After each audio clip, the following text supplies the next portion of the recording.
लो जयकारा बोल मेरे श्री गुरु महाराज की जय। सभी गुरुमुख प्रेमियों से सब प्रेम, जय सच्चिदानंद। गुरुमुख प्रेमियों, वक्त के भी अजीब किस्से हैं, अजीब दास्तान है वक्त की। ये वक्त किसी का कटता नहीं है और किसी के पास ये वक्त होता नहीं है। गुरुमुखो, वक्त दिखाई तो नहीं देता, वक्त को किसी ने नहीं देखा। जैसे आत्मा को आसानी से नहीं देखा जा सकता, आत्मा निकलती है, प्रवेश करती है, आत्मा दुखी है, ये सब हम सुनते हैं, लेकिन आत्मा को देखना आसान नहीं है। बेशक आत्मा को देखने का प्रयास हर इंसान कर रहा हो, ऐसे ही वक्त खराब आ गया, वक्त अच्छा हो गया, ये वक्त की बात है। वक्त से पहले कर लो, कहीं वक्त निकल ना जाए। इस प्रकार वक्त के अनेकों किस्से सुनते रहते हैं। एक वक्त की बात है, पुराने वक्त की बात है, लेकिन वक्त दिखाई नहीं देता, पर वक्त दिखाता बहुत कुछ है हमें। हम जो देखते हैं वो वक्त ही दिखाता है। कहते हैं ना, वक्त वक्त की बात है। तो आज जो वक्त हमारे हाथ में है, जो वक्त हम इस वक्त इस श्वास के साथ व्यतीत हो रहे, कर रहे हैं, जैसे ये श्वास पूरा हो रहा है, श्वास के साथ वक्त भी जा रहा है। बेशक ना दिखता हो, लेकिन बहुत कुछ दिखाता है वक्त। हवा भी तो दिखाई नहीं देती, हवा है लेकिन हवा दिखाई नहीं देती, वक्त है लेकिन दिखाई नहीं देता। ये महसूस करने के अपने विचार होते हैं कि कैसे महसूस किया जाए, कैसे समझा जाए।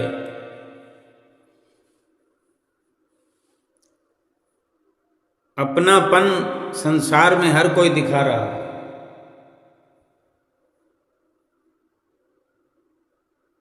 और हम संसार के भीतर रह रहे हैं, जाने किस किस को अपना बनाए बैठे हैं। जरा फिर से विचार करने की ज़रूरत है कि हम जिसे अपना बनाए बैठे हैं, जिसे अपना समझे बैठे हैं, अपना मान लिया है, अपना सब कुछ जिनको सौंप दिया है, क्या वो अपने हैं भी?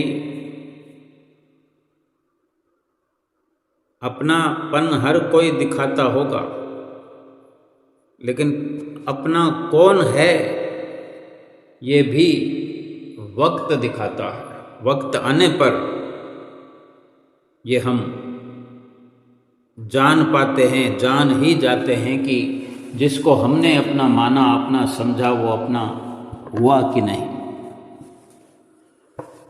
वक्त कब आएगा अपना और बेगाना समझाने के लिए, दिखाने के लिए? लेकिन वक्त के महापुरुष वक्त से पहले ही अपने और बेगाने की पहचान कराते हैं। अपना कौन है, बेगाना कौन है, ये पूरी एक लिस्ट कहें, पूरी कहानी कहें, ये सब खोल के बताते हैं। महापुरुष जो बार बार भक्ति कर ले, बंदे आ तो भक्ति कर ले, लेकिन विरले बंदे, विरले इंसान भक्ति करते हैं।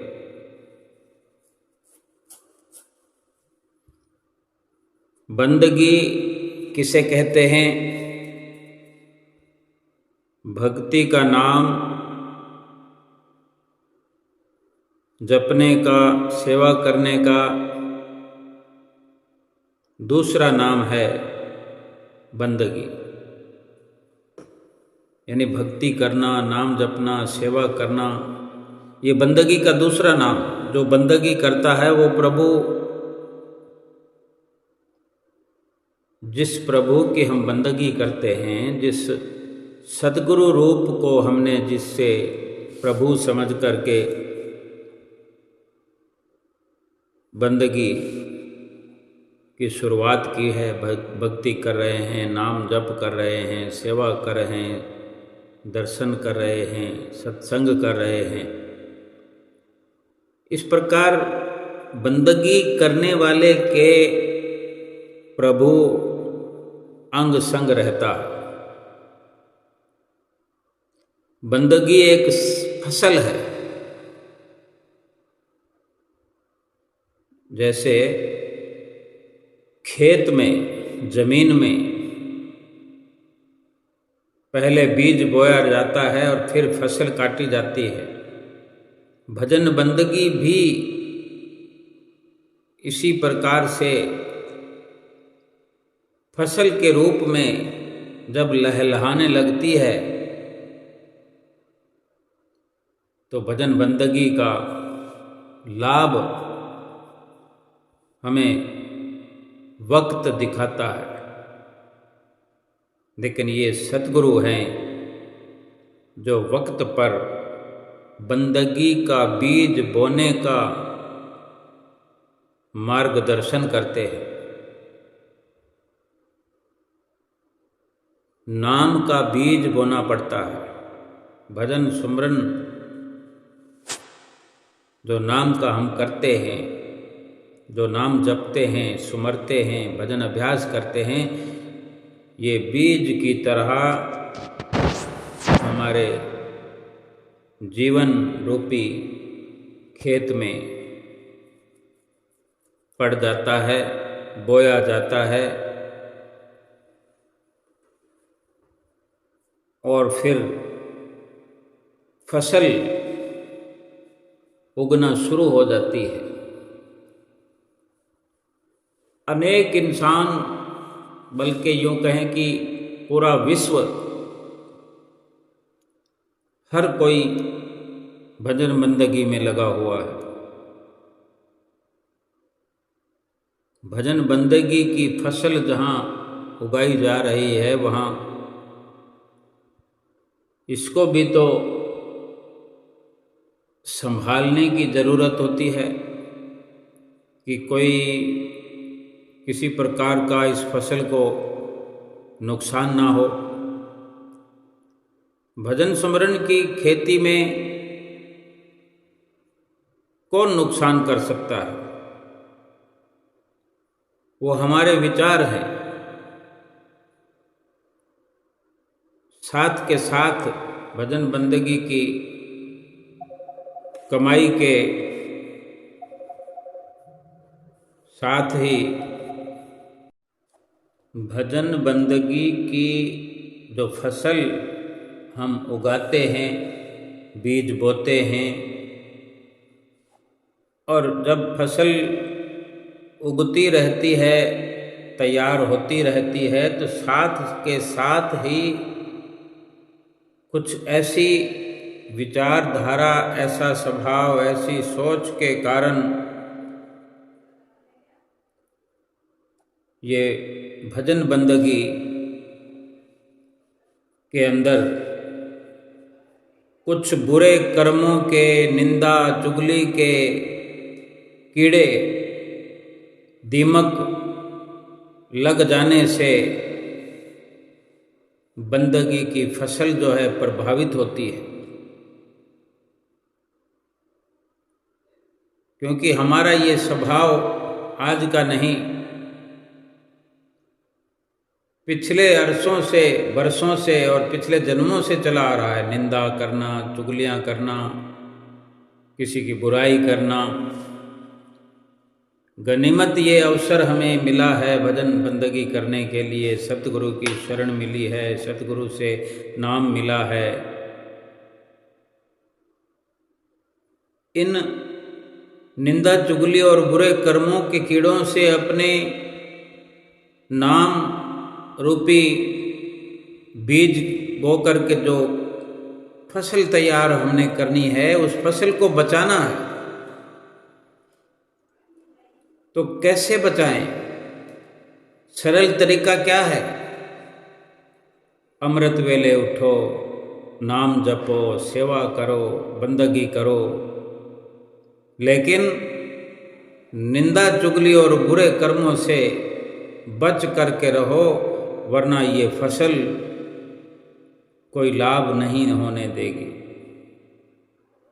सतगुरु से जब भी पुकार करो, सतगुरु के आगे जब भी खड़े हो जाओ और जब भी कुछ मांगो तो बंदगी की दात मांगो कि ये मेरे सतगुरु, बंदगी तो करूं, भजन सुमरन तो करूं, सेवा करूं, लेकिन किसी की निंदा न करूं, चुगली न करूं, कोई किसी की बुराई न करूं, झूठ ना बोलूं, केवल और केवल भजन सुमरन करके, बंदगी करके अपना जीवन सफल करूं, अपना लोक परलोक सुहेला करूं, ऐसी दात बख्श दीजिए सतगुरु महाराज। क्योंकि अपने जीवन में हम देख रहे हैं कि वक्त हमें क्या दिखा रहा है। जो भजन बंदगी हम करते रहे पिछले जन्मों, उसके कारण से हमें भजन बंदगी करने के लिए फिर से ये अवसर मिला है। जो कमी पैसी है हम वो पूर्ण कर रहे हैं, लेकिन साथ में जो भजन बंदगी के अवसर प्राप्त होने के बहुत सारी दुख की अवस्था भी हमें प्राप्त हुई है, क्योंकि बुरे कर्म जो हम करते रहे हैं, निंदा चुगली करते रहे हैं, छल कपट करते रहे हैं, वो अपना प्रभाव दिखाए बिना नहीं रहते। जहाँ सुख मिलता है वहाँ दुख भी साथ आ जाता है। आज जो वक्त हमारे पास है,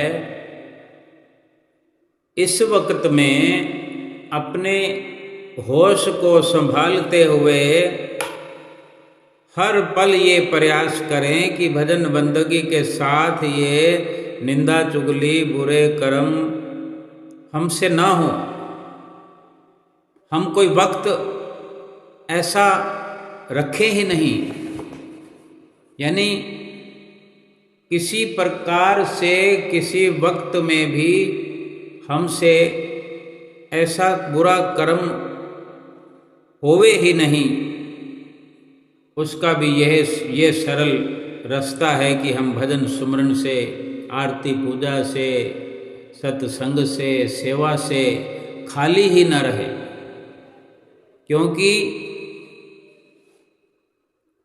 हम चाहे भजन सुमरन करते हैं तो भी बुरे विचार आते हैं, किसी के प्रति द्वेष भावनाएं जागृत होती रहती है, विचार उठते रहते हैं।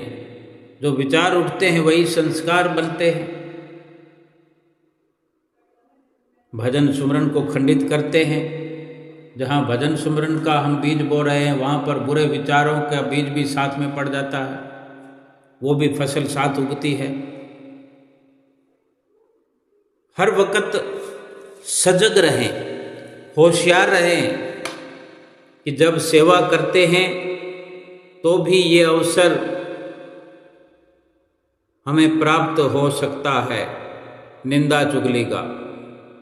अक्सर हम सेवा करते हैं तो हम विचार करें कि कोई न कोई हमारे साथ होता है, किसी न किसी के साथ हमारी वार्ता होती है, चर्चा होती है।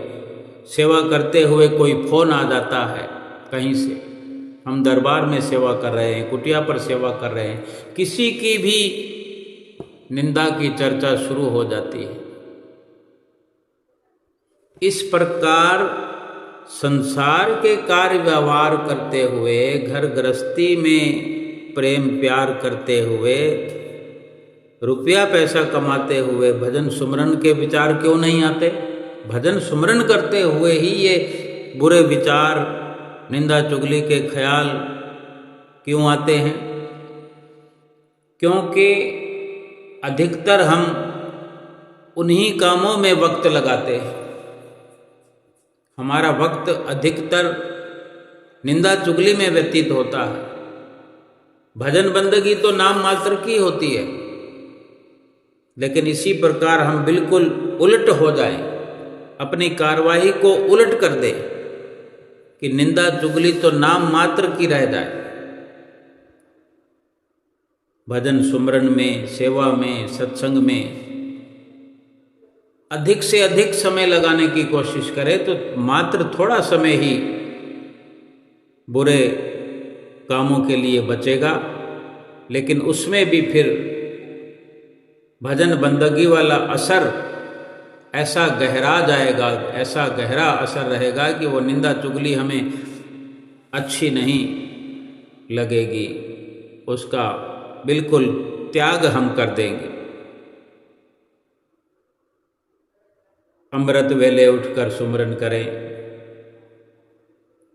जब सारी दुनिया में सन्नाटा होता है, सारी दुनिया नींद में सोई हुई, सभी प्रकार से शांत वातावरण जिसमें सुमरन करने का अलभ्य लाभ प्राप्त होता है,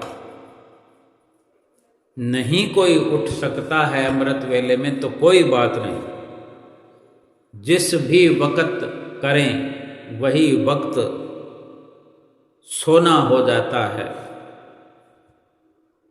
और भजन सुमरन अगर ना करें तो सारा संसार तो हम कहते हैं रात को सोता है,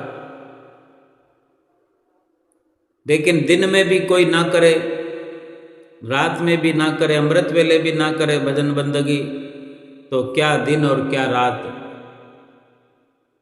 24 घंटे का ये इंसान के लिए गफलत की नींद में सोना ही माना जाता है। मोह की निद्रा में 24 घंटे इंसान सोया ही रहता है। महापुरुष फरमाते हैं कि वक्त तो जा रहा है, जा चुका है, थोड़ा ही बचा है। कबीर साहब महाराज जी यूं ही नहीं समझाते, उनके एक एक शब्द का खास गहरा राज है कि वो फरमा रहे हैं कि कबीर सोया क्या करे, जागन की कर चौंप, ये दम हीरा लाल है, गिन गिन गुरु को सौंप। कि वक्त तो जा रहा है, ए इंसान,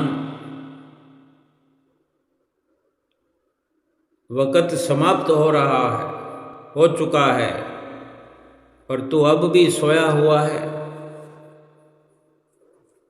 जाग जा,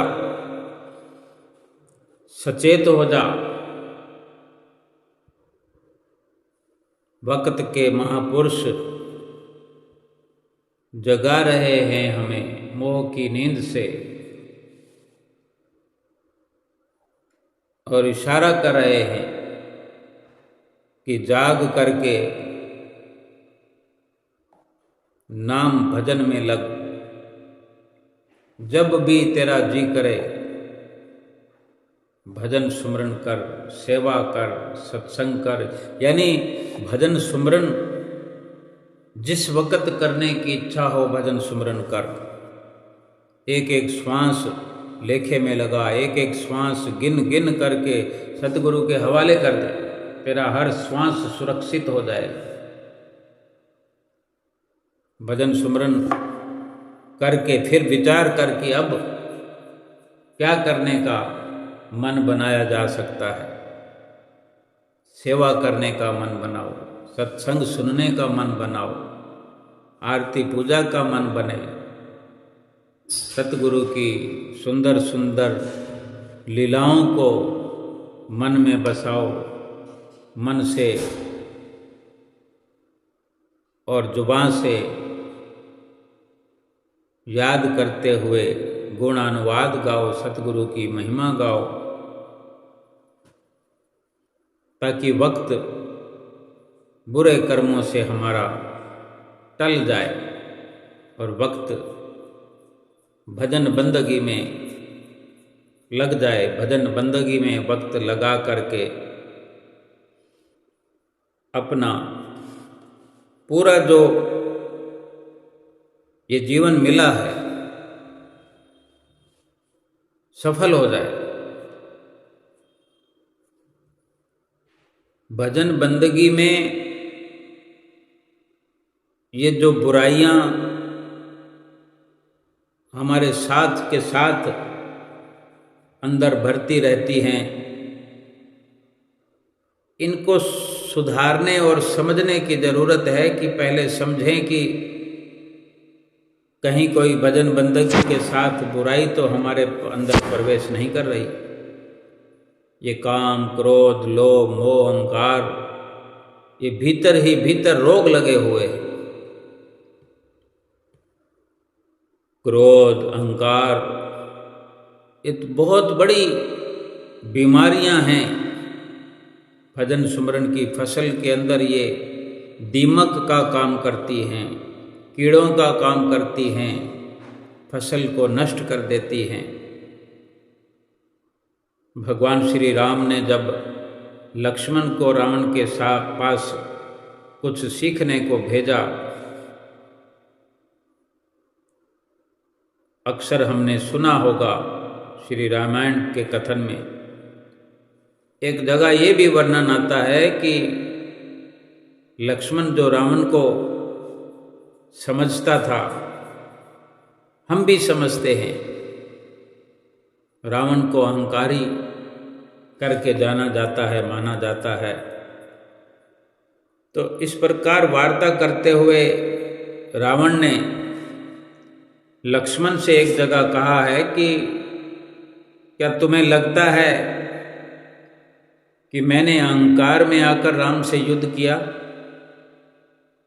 नाभि में राम बाण दिए, मृत्यु शैया पर पड़े पड़े रावण बोल रहा है ये। क्योंकि अंतिम क्षणों में ही भगवान श्री राम ने लक्ष्मण से कहा कि रावण का अंतिम वक्त है, वो विद्वान है, उससे कुछ शिक्षा लेकर के आओ।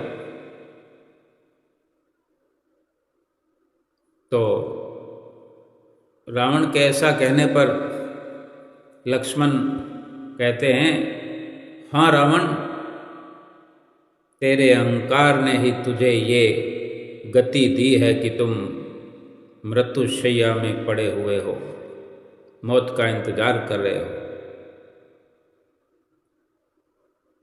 लक्ष्मण आगे कहते हैं कि वो तो भैया ने मुझे आदेश दिया कि तुझसे ज्ञान प्राप्त करूं मैं आके, तो मैं आया हूं तुम्हारे पास, वरना मैं तुम्हारे अंतिम समय भी, इस वक़्त भी मैं तुम्हारे पास नहीं आता।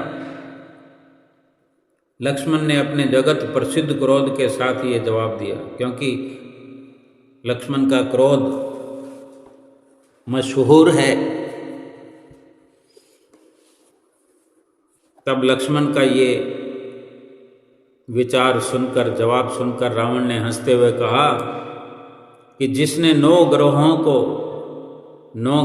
को अपने वश में कर रखा था, जिसने 1000 वर्ष तक इस धरती पर आकाश और पाताल पर राज किया, और जिसने श्री हरि विष्णु को अवतार लेने पर मजबूर कर दिया, वो रावण अहंकारी है, तो क्या मेरे पुत्र इंद्रजीत के नागपाश से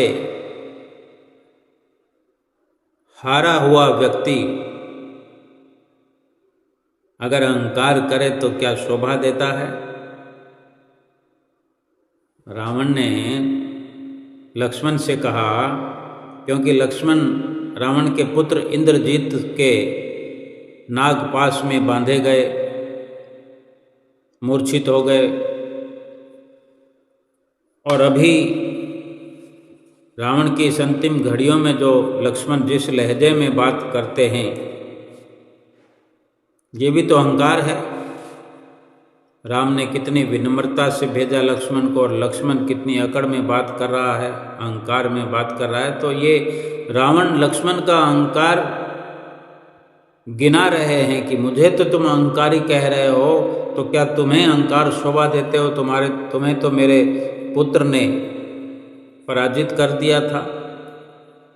सब जानते हैं कि रावण के पुत्र से जब लक्ष्मण मूर्छित हुए लड़ाई में, तो संजीवनी बूटी को लेने जाना पड़ा, तब जाकर लक्ष्मण को होश आया।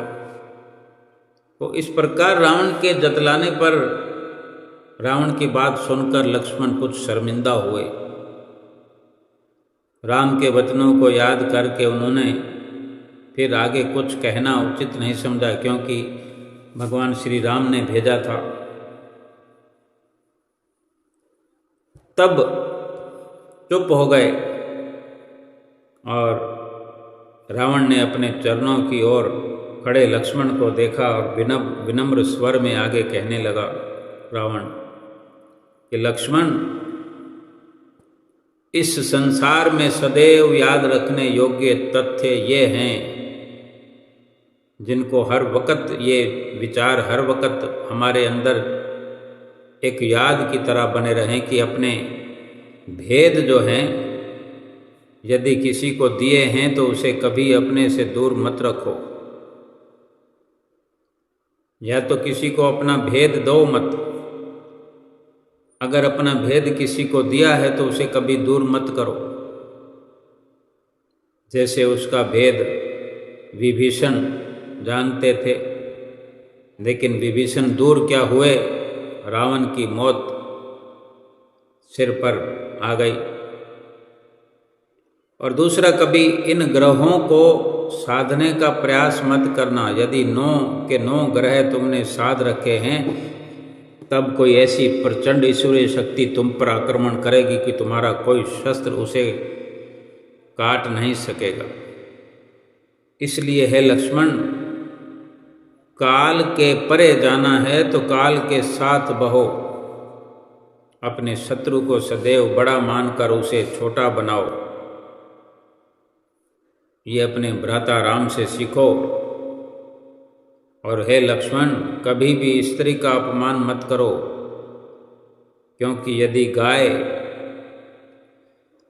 गाय में समस्त देवता वास करते हैं तो स्त्री में समस्त देवताओं की शक्तियाँ निवास करती हैं। इस तरह रावण ने लक्ष्मण को सामाजिक, राजनीतिक कई नीति निपुण वचन सुनाए। सब कुछ सुनकर लक्ष्मण बोले कि मुझे आश्चर्य है कि इतने ज्ञानी होने पर भी आपने श्री राम से युद्ध किया और मृत्यु को गले लगा लिया। तो रावण कहते हैं कि हाँ, मैंने राम से युद्ध किया क्योंकि मैं अमर होना चाहता था। रावण ने बड़े रहस्यमयी स्वर में अपना अंतिम भेद लक्ष्मण पर प्रकट कर दिया। तो लक्ष्मण और भी अधिक हैरान होकर बोले, अमर होना चाहते थे, परंतु आप तो पहले से ही अमर थे। इतने वर्षों से इस संसार पर शासन करते हुए मैंने जीवन के समस्त सुख भोगे, ये रावण कह रहे हैं लक्ष्मण को कि मैंने इतने सैकड़ों हजारों सालों से इस संसार पर राज्य करते हुए अनेक सुख भोगे, अपने ही सामने न जाने कितने ही अपने पुत्र पुत्रियों भ्राताओं को मृत्यु को प्राप्त होते देखा है, अपने सामने अपने परिवार को मरते देखा है। ये जो आज मेरे अनुज हैं, मेरे पिता तुल्य व्यक्तियों की संतानें हैं, मैं अब विश्राम चाहता था। इस धरा पर कोई नहीं था और ना ही कोई स्वर्ग और पाताल में था जो मुझे हरा सकता था। इसलिए मैंने जगत के पालनहार से बैर लिया। इतना अहंकार का स्वांग किया कि उन्हें मेरा अहंकार तोड़ने आना ही पड़ा, परंतु मैं चाहकर भी अपनी इस अमरता को खोना नहीं चाहता था। ये रावण ने मृत्यु के दर्द से कराहते हुए कहा लक्ष्मण से। अब लक्ष्मण बड़ी जल्दी से और पूछते हैं कि अमर होते हुए भी अमर होने के लिए मृत्यु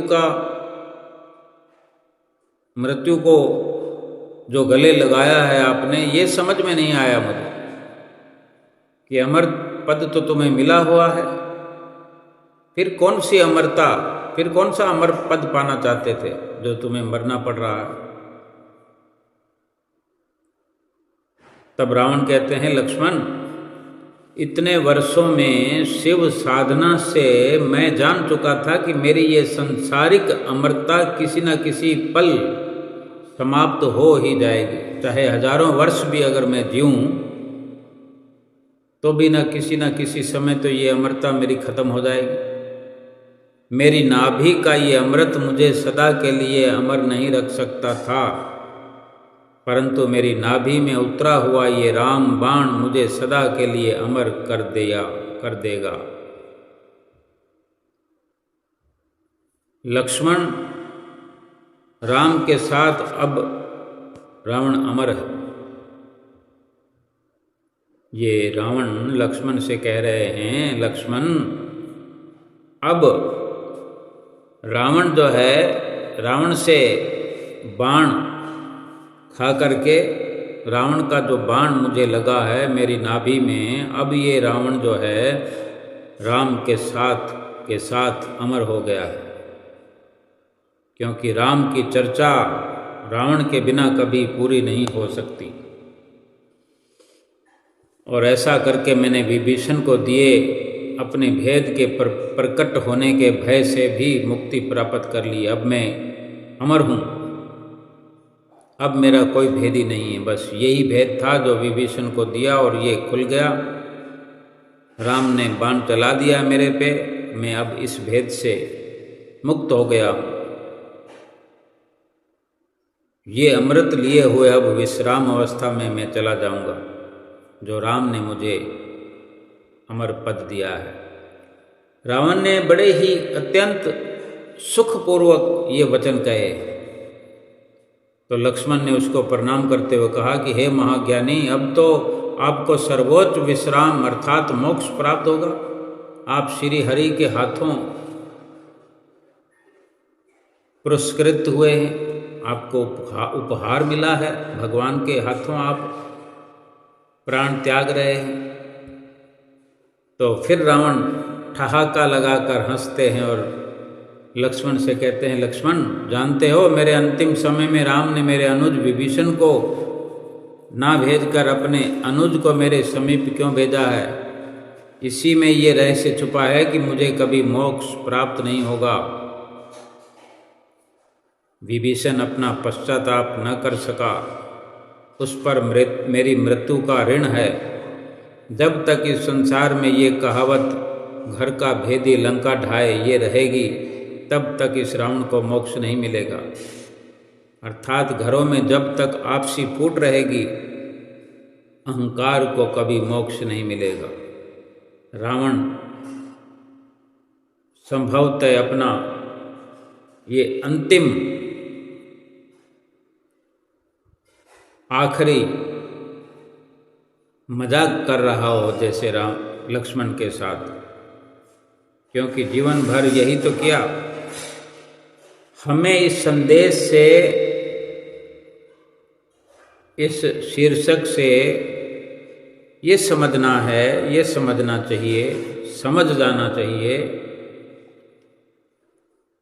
कि रावण जैसे महाज्ञानी विद्वानी, ऐसे विद्वान ने चाहे अहंकार का ढोंग रचा, हमें अधिक गहराई में जाने की जरूरत नहीं है, ऊपर ऊपर से बात को समझने की जरूरत है कि रावण ने जो समझाया कि क्या जीवन के अंदर श्रेष्ठता है, कि किस प्रकार हर किसी का सम्मान करना चाहिए, अपने दुश्मन को भी बड़ा जान करके छोटा करना चाहिए। भगवान श्री राम ने मर्यादा में रहकर ये युद्ध किया, दुश्मन को बड़ा जान करके छोटे छोटे पद चिन्हों से वानर सेना के जरिए ही रावण की इतनी भयंकर बलशाली सेना को हरा दिया।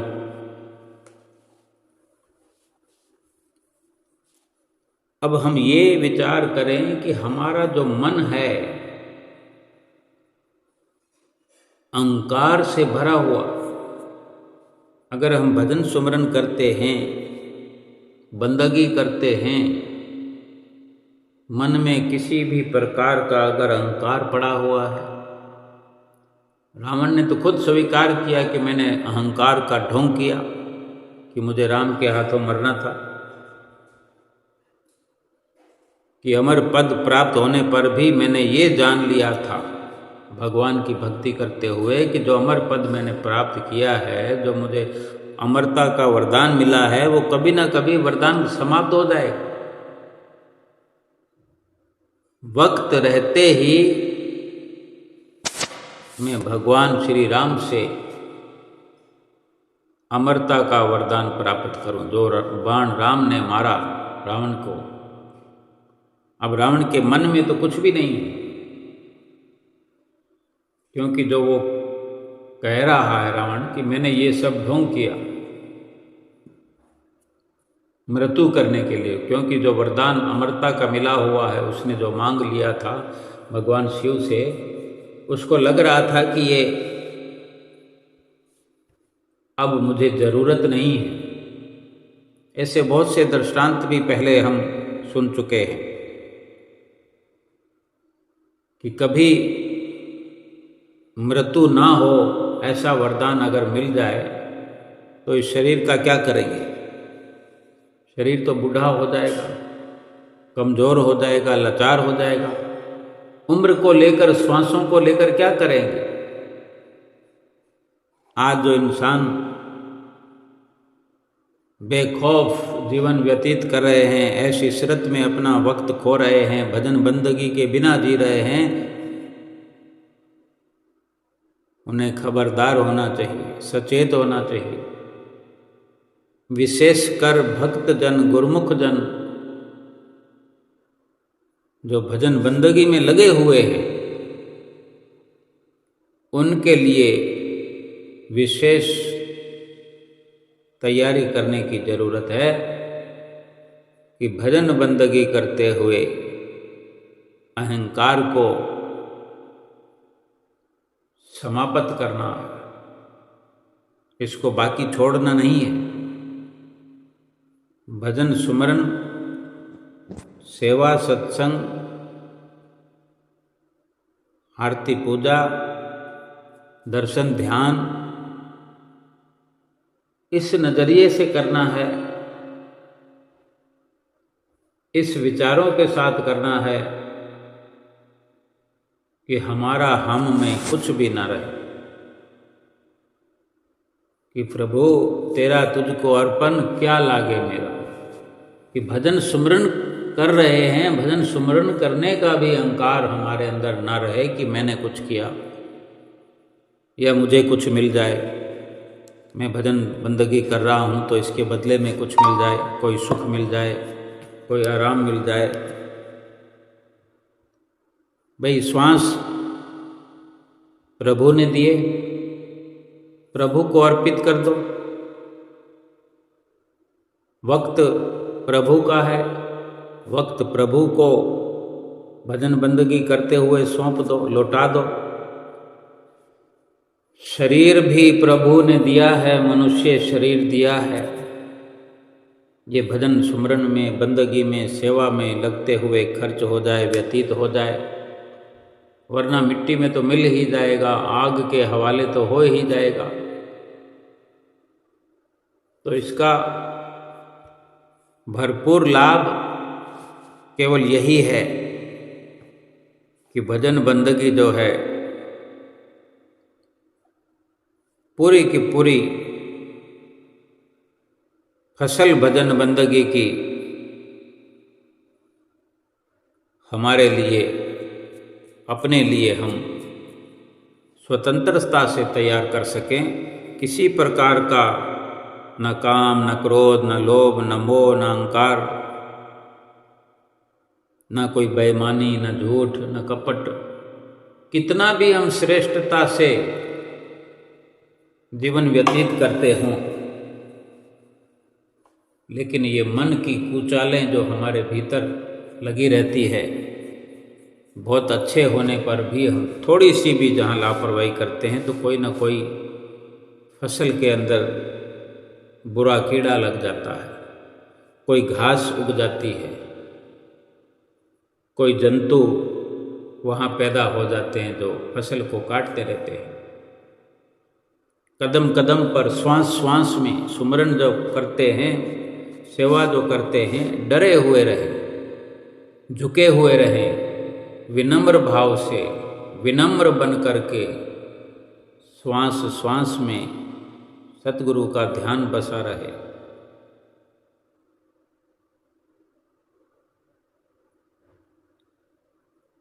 ये जीवन का चक्र जो है कमाल का है। जब नादान थे तो जिंदगी के मज़े लेते थे, समझदार हुए तो जिंदगी मज़े ले रही है। निंदा करने वाला व्यक्ति सज्जन नहीं बन सकता, चुगली करने वाला, बुराई करने वाला कोई भी सज्जन नहीं कहला सकता। देखा जाए तो बुद्धि सबके पास है। कुटिलता करना या ईमानदारी ये अपने संस्कारों पर निर्भर करता है। भाई कपट करना है या बेईमानी या ईमानदारी और वफा, ये हमारे संस्कारों पर निर्भर है। लेकिन ये हर वक्त अपने अंदर विचार चलता रहे कि कपट, छल, निंदा, चुगली ये 4 दिनों की चमक हो सकती है। बेईमानी ये 4 दिनों के लिए चांदनी बनकर हमारे जीवन में चमक दमक फैला सकती है, लेकिन आखिरकार तो ये अंधेरे की गर्त में ले जाने वाले हैं, 84 लाख योनियों में पहुंचाने वाले हैं। छल, कपट, झूठ, निंदा, चुगली, बुराई ये जीवात्मा का भला नहीं कर सकते। ईमानदारी, विनम्रता, खाकसारी, सतगुरु के प्रति अटल विश्वास, संसार से कभी आशा न रखना, संसार पर कभी विश्वास न रखना, संसार से कभी उम्मीद न रखना और सतगुरु से कभी निराश ना होना, यही हमारा एक अटल फैसला होना चाहिए। हमारे जीवन का हर एक पल अनमोल हो सकता है जब हमें संसार पर ना तो विश्वास रहे, ना संसार से उम्मीद रहे। जिन जिन को हम संसार में अपना समझते हैं, समझते रहे हैं, खबरदार हो जाए, कोई अपना नहीं है। केवल अपना होने का ढोंग रचाने वाले हैं।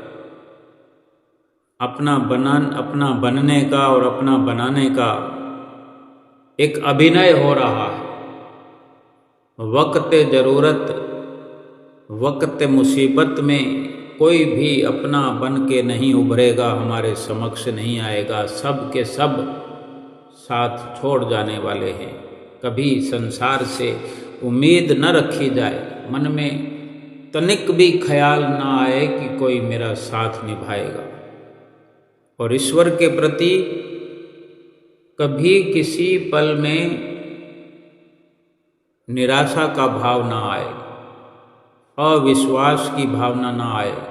अटल विश्वास सतगुरु के चरणों में बना रहे सेवा करते हुए। क्योंकि ये जीवन भर जो हमें नियम मिले, 5 नियम जो हमें दिए गए हैं, ये जीवन भर हम करते रहते हैं। थोड़ी थोड़ी देर में विचार करते रहे। आरती पूजा करते हैं, आरती पूजा के शब्दों पर ध्यान देते हैं, सेवा करते हैं। सेवा करते हुए अपने शरीर पर ध्यान दें, अपने अंदर चित्तवृत्तियों को टटोलें कि किस प्रकार सेवा के अंदर लग कर के हम अपना भविष्य, अपना परलोक संवारने का विचार महसूस करते हैं। ये लगातार जीवन भर 5 नियमों की जो पालना करते हैं, ये हमारे अटल विश्वास में इजाफा करने वाले हैं। ये नित्य नियम जो सतगुरु ने हमें दिए हैं कि ये रोज़ निभाना है। और भजन सुमरन, भजन अभ्यास जो रोज़ 2 घंटे 2.5 घंटे हमें करना है, ये विश्वास को बढ़ाने के काम आते हैं।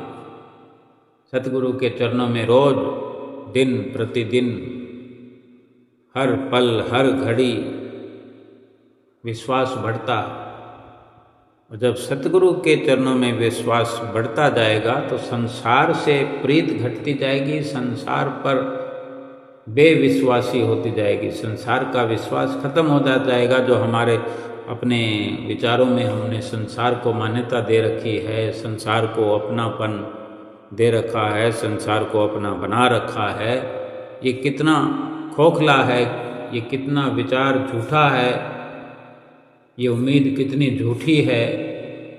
ये 5 नियमों की पालना से और नित्य प्रति के भजन सुमरन करते रहने से ये सतगुरु ने हमें एकदम निश्चिंत कर देना है।